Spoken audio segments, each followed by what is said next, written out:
Հատկապես ելույթները կօգնեն մեզ զարգացնել մեդիա ոլորտը, պատասխանել մարտահրավերներին։ 2019-ից հեռուստատեսության և ռադիոյի հանձնաժողովը նախագահող Տիգրան Հակոբյանը դժգոհում է գործադիրի, հատկապես բարձր տեխնոլոգիական արդյունաբերության նախարարի հաճախակի փոփոխությունից։ Ասում է, մեդիա ոլորտի բարեփոխումները դանդաղում են և հույս ունի, որ 2023-ի վերջին նախարար դարձած Մխիթար Հայրապետյանի հետ երկար կաշխատի։ Այս 5 տարվա մեջ մենք 5 նախարար տեսանք, բոլորի հետ աշխատել ենք, շատ արդյունավետ այսօր ենք աշխատում, շատ արդյունավետ։ Հույսով եմ, որ երկար փոփոխություններ չլինի և մենք ինչ-որ բաներ մինչև վերջ կհասցնենք։ Հակոբյանը դժգոհություն ունի նաև օրենսդիրներից, նկատում է մեդիայի վերաբերյալ փոփոխություններ են քննարկում, իսկ հանձնաժողովի անդամներին չեն հրավիրում։ Շատ ժամանակ մեզ նույնիսկ քննարկումների չեն հրավիրում, բայց մասնագիտական կարծիքի անտեսումը հաճախ բերում է ոչ կատարյալ փոփոխությունների, ինչը ազդում է մեդիադաշտի զարգացման վրա։ Ես նույնիսկ ասեմ, որ երկու անգամ կառավարության հանձնարարական է եղել փոփոխությունների առումով և վերջի հանձնարարականի, երկրորդ հանձնարարականի ավարտը 2023 թվականի մայիսն է։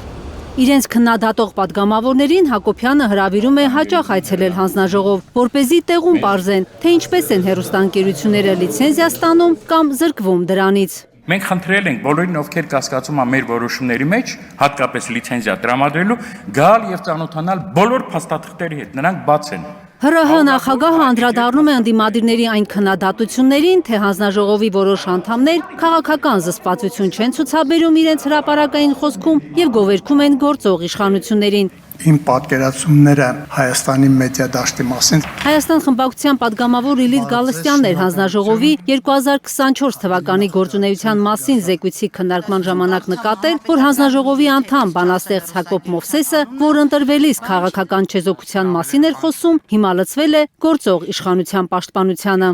Քաղաքական զսպվածությունը ձայնազուրկ լինելու պահանջի հետ շփոթել։ Հանձնաժողովի որևէ անդամ ձայնազուրկ չի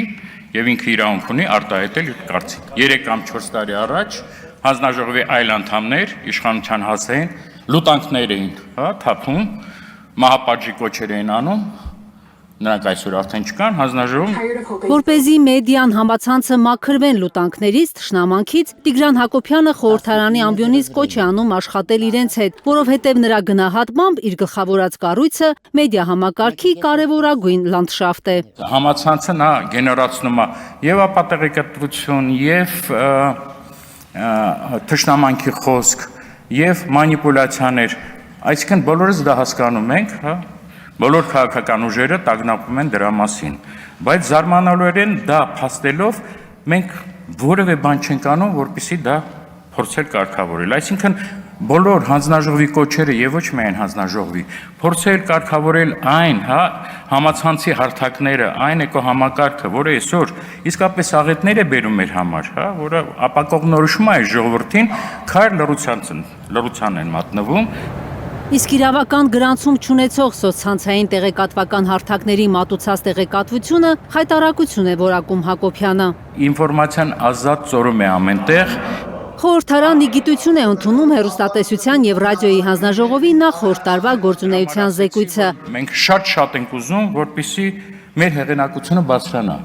Ամբիոնը լքելիս Հակոբյանը դժգոհում է, հանձնաժողովի լիազորությունները պետք է ընդլայնվեն, հակառակ դեպքում անհնար է գործող կարգով զարգացնել մեդիա ոլորտը։ Կարնե Մանգասարյան, Միլենա Պողոսյան և Արմեն Ապրեսյան, Հայլուր։